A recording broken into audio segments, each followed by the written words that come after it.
Hey, everybody, welcome back to the Put Me In Coach, I'm Ready to Scale podcast. I am your host, Eugene Terk.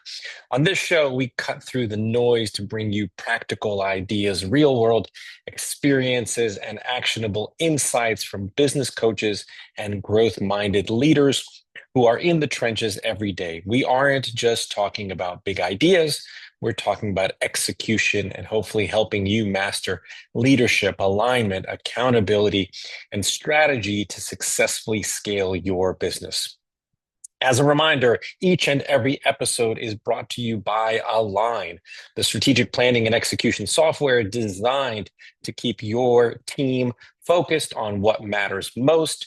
From KPI dashboards to daily huddles, Align helps you create clarity and drive consistent execution. As a listener of the podcast, you can get 10% off of your new subscription. Just head over to aligntoday.com to sign up for an introductory demo and be sure to use promo code podcast. Thanks so much for joining us. And now let's jump into today's conversation. Hi, everybody, and welcome to another episode of Put Me In Coach, I'm Ready to Scale. As always, I am your host, Eugene Terk. Hope everybody is doing well. This afternoon, I have the great pleasure of speaking to Keith Bush. Keith is a scaling up coach. I'll allow him to certainly introduce himself. He and I have known each other for a number of years, and he's got some interesting ideas and concepts that we're going to discuss about brand promise and your ideal customer or your ideal client profile. So, Keith, thank you so much for joining me today. Thank you for having me, Eugene. I'm happy to be here. It's always great to speak with you. And for those in the audience who may not be familiar with you, may not know you, why don't you just take a few minutes and sort of introduce yourself and your journey as a coach? Yeah, so thank you for that. So the journey as a coach is an interesting one in that I have been in a marketing position or within an ad agency for the last 30 plus years. I've always worked to become that trusted partner to clients. And so my journey into coaching, love the strategy part of scaling up and also have been trained in an agile project management process. So I love the Rockefeller habits. So those two things are what drew me into scaling up. Quite honestly, when I decided I wanted to be more of a coach than be on the corporate side of marketing, and it's just something that I enjoy helping, small to medium-sized companies remove barriers to growth and also help those owners get that chaos out of the business or out of their lives, even in some cases, so they can help them scale their businesses. Very, very cool. So, as someone who has, obviously, as you mentioned, decades of experience in marketing, I want to first sort of identify the problem. And I'm sure you've seen this problem many, many times, sort of the trap of what I call generic marketing, where, you've got a growth stage company and they have ambitious leaders or ambitious followers who sort of default to defining their target market too broadly. And I'm just wondering, from your experience, why do you think that that typically creates the problem of diluting their growth because they haven't really defined who their ideal customer is? Eugene, great question. I think there's a couple things because if they don't understand how their brand is differentiated, it really can help marketing define who they're going after.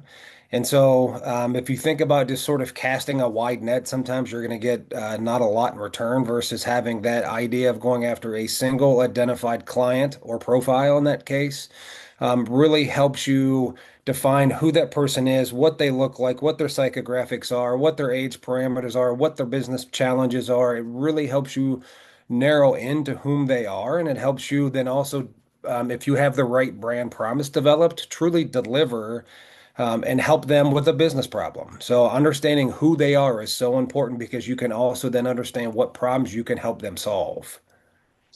You mentioned your love of strategy, and certainly, in the scaling up methodology and other methodologies, there's sort of this idea of defining your core customer as something that you do very early on. And so I'm Mhm. just wondering if we just delve a little deeper, why is identifying a very hyper specific ideal customer profile. That's what ICP is. Mhm. Why is that the domino that makes all other strategic decisions that much easier? Because if you can identify what that core client or customer can count on from you, that's extremely important. But also what they expect from you, those two perspectives will allow you to start to develop a unique brand of what you can promise and deliver. But it really helps you hone in on your offering. It also helps then ultimately with the marketing of what you're doing, because marketing really is the delivery of a message, and you want to make sure that marketing is done in a way that reaches that person at the right time with the right message. If you're just creating a generic message and spreading it across Google and LinkedIn and all these different places and spaces, it doesn't allow your message to resonate. If you have your message and your ideal customer profile very, very refined, then you can talk to them really from a marketing perspective in specific areas that they're known to be. That And helps Google understand who to bring to your website, as an example. Yeah. And so I think probably most business owners, when they're starting out, they think that an ICP is just age, income, revenue size, sort of generic information. And I'm wondering, what is the difference between basic demographic profiling and true psychographic or behavioral profiling when identifying your ideal customer? A great question. Demographics are important, especially when it comes to marketing, because that truly helps the media like Google hone in. But when it starts to get into the ad creative or the messages you deliver, those psychographics are so important because if you can understand what your business owner, if that is your target, what they're going through on a daily basis and understanding their mindset, that allows you to develop messages or creative to help them understand what you can help them with. It truly helps you get into the mind of that customer, and it really allows you to walk a mile in their shoes so you can develop programs and processes and content or other things to them that helps them understand how you can help them. It really helps to build trust in your brand then. Yeah. I know that you've written about uncovering essential truths by looking both inward and outward. So I'm just Hmm. curious, what practical steps can a company take, like interviewing frontline customer service reps or conducting customer exit surveys, to extract real data about who their best customer actually is and sort of get that psychographic vision or view of their ideal customer? That's a great question. I'm a big believer in doing proprietary research, whether it's the things that you just mentioned. You could do other forms of voice of customer. You can do surveys, different ways to accomplish it, but you're trying to find out those core variables that make up your ideal customer profile. And if you can understand their interests, their opinions, the traits, the things that they're looking for, that allows you to truly build out the brand promise. But what it does is it also helps you understand if you can talk to your best customers, ones that are even exiting, ones that you've lost, even to understand why you lost them or why you keep them as a customer. That helps you refine what you're doing. It helps you understand how you're unique in the marketplace. And I know that one of the suggested actions for a CEO is taking time out every month to talk to, 5 customers, 10 customers, Hmm. and ask those questions. Why did you buy from us? Hmm. Why did you choose us over one of our competitors, to really hone in on those traits, those decision making points, and the qualities of your goods and services that sort of stood out, right? Yep. And I would even recommend that sales should be doing that. They should be asking about the competition. That they should also be asking what's just happening in the marketplace. Yeah. Because that's good qualitative information to bring back to your team when you're making your decision in your weeklies or even quarterly meetings. Yeah. So let's flip the coin to the opposite side and think about, in identifying a ideal customer, that inherently means recognizing who is not a good fit.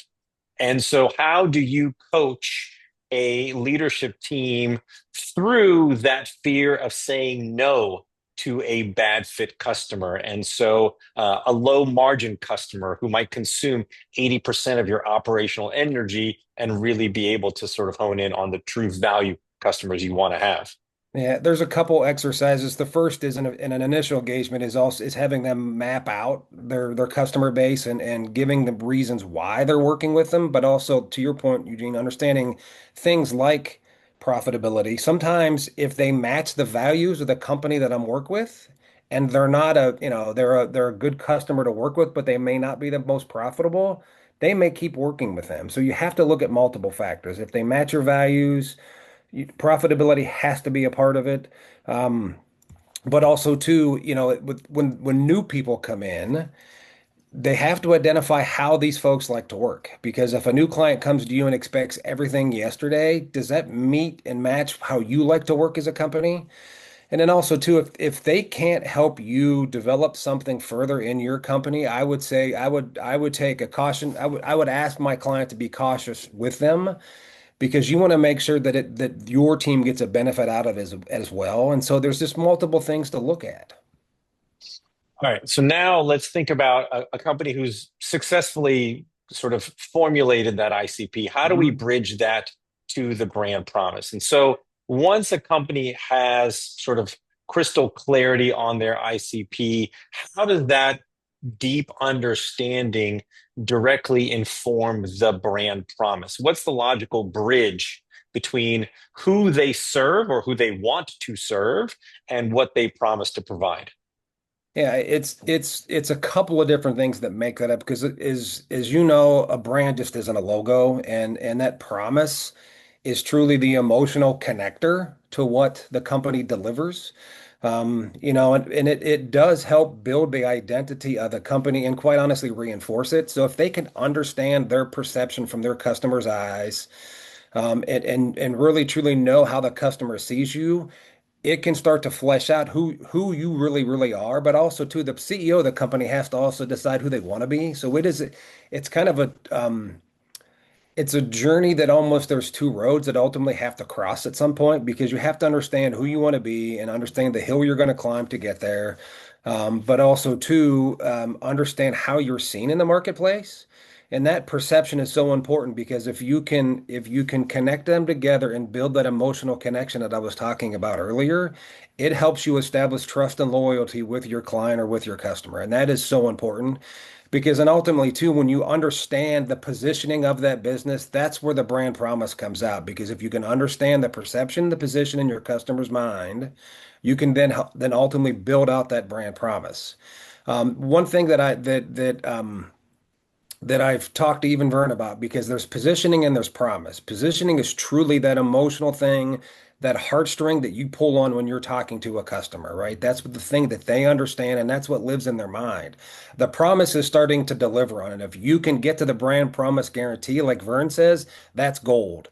And unfortunately, a lot of times we get to fluffy brand promises, if you will, and as much as we can quantify them and then measure what we're doing, that's the gold, and that's where it goes above and beyond just a logo and how you look and how and those types of things. Yeah, let me sort of go a little deeper on that because you've outlined, I think, in some of your writings that an effective brand promise has to be certain things. It's got to be relevant, it's got to be differentiated, it's got to be credible, and it's got to be extendable. And Hmm. so, how can a leadership team evaluate whether their current promise is truly differentiated versus what you just described as sort of industry jargon, like great service or high quality, sort of that fluff that doesn't really stand out in the marketplace? There's a couple things to do, and it comes back to doing some research as well. First and foremost, you got to understand who your customers or who your competitors are and where they fit, and as a strategist, I love to use brand archetypes, which is well, not strange. It is a methodology that was created by a famous psychologist 100 years ago. Every brand lives within an archetype. Understanding who your archetype is and making sure it matches your vision of where the company wants to go will help bring to life everything. But also, too, it helps you pair against your competition. Once you can do that and start to deliver on that promise, the leadership team should be there to help you execute it every day. And if you're not executing it, you got to talk about why. But you can't just say we're the fastest in the industry and not deliver on it, right? I mean, that's where if you're going to put a promise out there, you need to make sure everyone can deliver on it and really surpass it if you can. And then understand, we talked about it being differentiated. Is it something that's memorable? Could a competitor copy it easily? That's a big one. And I work with a lot of manufacturers who uh, uh, want to focus their brand promise or their brand promise guarantee around delivery. Mhm. That's could be it's you just need to be careful with that because a lot of people can deliver faster than you can, and Yeah. so is like I have a customer right now who's gotten really busy, which is a fantastic thing, but they're also now having to hire, so their delivery rates are starting to surpass their brand promise. So they're having to make it up to their customers to ensure that they can continue to deliver on that. They're doing it and it's guiding the business, which is great, but it's they're at that position now where they're growing and it's causing them a little bit of strife. I'm just curious. So, when crafting this brand promise, how do you help a company identify market opportunities or those weaknesses in the competitive landscape that everyone else in the industry might be ignoring? Great question. That's where I would from a couple of different research techniques, leveraging the brand archetypes, like I mentioned, also talking to the customers, doing that voice of customer research and even asking about my client, but also the competitors and understand where they fit and what they do well and don't do well. That helps starts to build out and open up that space where potentially, a company can come in and overserve where their competitor can't. And it's understanding what everybody offers, but trying to find that in a uniqueness in some way, shape, or form that a one of my clients could deliver on. So, as an example, one of my other manufacturing clients, their whole perspective is now their brand promises, their brand positioning is helping their customers thrive. So they're going above and beyond just manufacturing components for customers. They're trying to find other ways to help those companies move forward and thrive. And it can be lots of different things.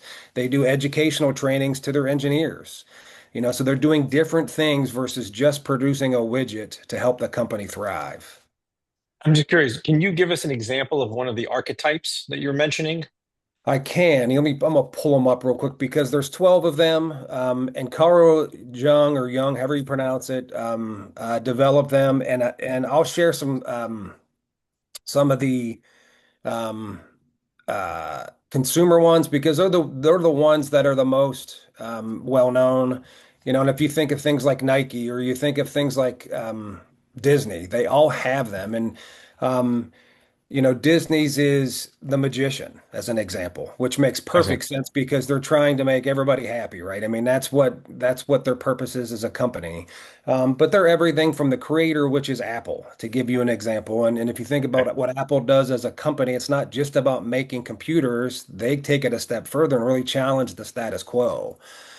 And then there's many different ones like IKEA. They're so approachable, they would be considered the everyman archetype. So it's a great way to build your brand out and following these proven archetypes is a great way to bring your brand to life because it's really truly is a organizational methodology to bring it to life and it's based off of Carl Jung's research way back in the early 1900s. Fascinating. Um, Certainly, I know that a brand promise often comes with a brand promise guarantee, sort of in sync. Mhm. And for those who don't know, a perfect brand promise guarantee is Domino's, your pizza will be there in 30 minutes or it's free. And it's something that hurts the company financially if they fail to deliver on that brand promise. And so I'm wondering, why is having a penalty or a guarantee so crucial for building market trust? If you can for those of us who are old enough to understand when Domino's came into the market, they were a small player compared to Pizza Hut. Pizza Hut had thousands and thousands of restaurants. Yeah. And understanding that you could pick up your phone back then and dial a number and have your pizza delivered in 30 minutes was amazing. So it gave Domino's an opportunity that when people didn't know the brand that well, that brand promise and that brand promise guarantee was a way to overcome any obstacles to choosing them. It reduced the risk in particular in choosing them. It's really powerful when you can actually deliver on that guarantee. Oh, absolutely. Yeah, and the It's fact that it does hurt you, or that your team understands that there is sort of a downside to missing the guarantee or not delivering on that guarantee. right, because it's Um, a huge behavior to the company, and they right. have to then do everything they can. That's the strategy that they're living up to, and they have to. If they don't deliver on it, they get penalized. That's the goal of the sense that if you can deliver that promise over and over and over again, and do it in a way that um, completely separates you from your competition, it's great. It's gold. It's certainly one thing for marketing executives like yourself to write a tagline, but it's another for the entire C-suite to own it and sort of buy into it. And so, Mhm. how do you bring sales, operations, finance together to agree on a brand promise that operations can actually deliver on a day-by-day basis? Yeah, I mean, as I mentioned earlier, the CEO has to live the vision and really the brand too, and really set that path and give that leadership team the mountain they need to climb. Different ways to climb a mountain, scale that mountain, and it's looking at what can be done. And you're right, operations has to be involved with this because ultimately, if they can't deliver and they can't, there's going to be the penalty that you put in Right. the guarantee. If they can't deliver on it and they can't measure that KPI, then there is going to be some potentially some financial negativity to the business, and like Domino's is the example that didn't deliver in 30 minutes. I think you got your pizza for free at one point in time. Right. That's right. So the whole team has to be aligned to it, and you have to understand that, ultimately where you're going as a company and how this helps you get there. Then everybody needs to be bought in. Right. And just following up on that, everyone needs to be bought in. So, how does a company ensure that a brand promise doesn't just live on a slide deck or on a website or sort of, on the walls in the conference room, but actually dictates the daily behaviors, not just of the C-suite, but of frontline employees as well? Well, unfortunately, Eugene, a lot of them do just live in a PowerPoint deck, which is the sad thing. However, when they're made visible and they're simple and easy to understand. I mean, that's one of the things that Vern talks about is that one phrase strategy. And as much as you can do that and deliver that over and over again, and truly just repeat it and make it a way that everybody can understand it from the top to the bottom of the organization and make it repeatable. I was just listening to Patrick Lencioni today, and his perspective is when the message becomes redundant, you need to keep talking about it. So as much as you keep communicating it internally, but also setting up the processes and procedures to make sure you can deliver on it and measure it, because then the whole team again is bought in on it and doing it. It truly And makes it a scaling opportunity then.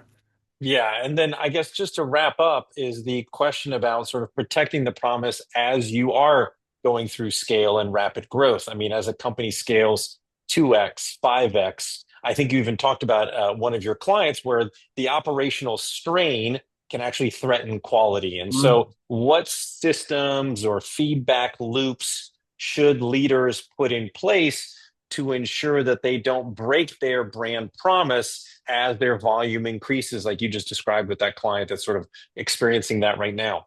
That is a great question. I think that they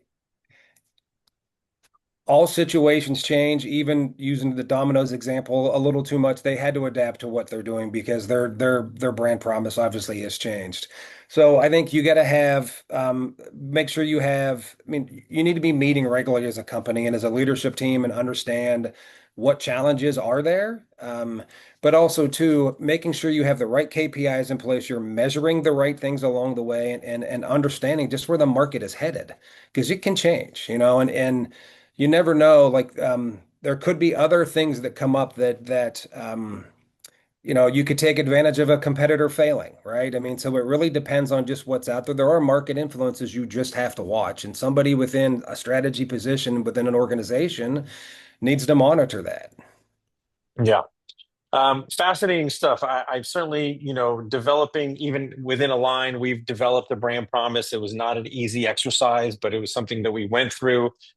This is something that's really a very valuable tool, a tip, a technique, whatever you want to describe it, that can really sort of rally everyone around a common um, KPI, that promise, that guarantee that you're delivering, and it can have really a profound impact on the organization. So Well, thank you for telling and us all Eugene, about the it. aligned software is a great tool that can help monitor it because as you're Yeah, looking at your KPIs and quite honestly, if your team is having those customer conversations, that is an amazing place to track that information in yeah. your regular huddles, so and it keeps it in the forefront of what you're doing too.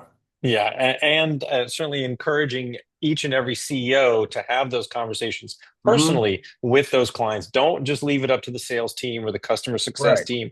Let the CEO, let the C-suite actually get out there on the front lines and talk to those customers and get that feedback directly because that can have a real impact. Absolutely. Keith, always a pleasure. For those who want to learn more about Keith, you can visit his website at Keen Momentum, KEEN momentum.com. We will certainly include a link in the episode notes. Keith, we like to wrap up with a few fun questions. If there is a book right Please. now that you are recommending to your coaching clients, what is that?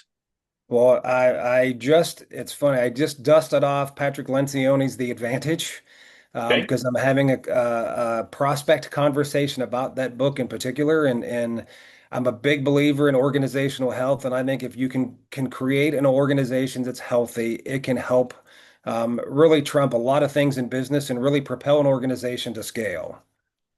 I know that before we got on the recording, we were talking about your travel potentially to New Orleans. What is a place in the world that you've been to that you've really loved and why? I just got back from Southwest Montana and absolutely loved it because it is such a peaceful, it was such a great way to disconnect. It's absolutely beautiful. It is amazing that they created the tagline Big Sky because it truly is just an amazing big sky with amazing sunsets and cloud and just interesting cloud formations and I got to see family and fly fish. So it was just absolutely beautiful. It sounds wonderful. And then finally, Keith, if there was a musical act or band that you've never seen live in concert, dead or alive, that you wish you could, who would that be and why? Wow, that's a great one. I would probably, Eugene, that's a fantastic one. I mean, I'll give you two quick ones because part of the reason I wanted to go to Jazz Fest because I'm a big Jimmy Buffett fan, so I am a Yeah, Parrot head. So I'd love to see him one more time. The other one, I had the chance to see Tom Petty just about 2 months before he passed, and I said no. I regret that one. yeah, that's a So good one. yeah, That's a good one. Well, Keith, thank you so very much for taking the time. Southwest Montana does sound absolutely beautiful. yeah, I imagine this time of year, particularly in the it was summer. amazing. Yeah, Um, thank you so much for your time, for your wisdom about sort of marketing and brand promise and ICPs. This is certainly something that I hope more CEOs think about with their leadership teams and use it as a tool to help them grow and scale. Always a pleasure. Thank you so much for your thank time. you, Eugene. Take care. Thanks, everybody. Thanks. Bye bye.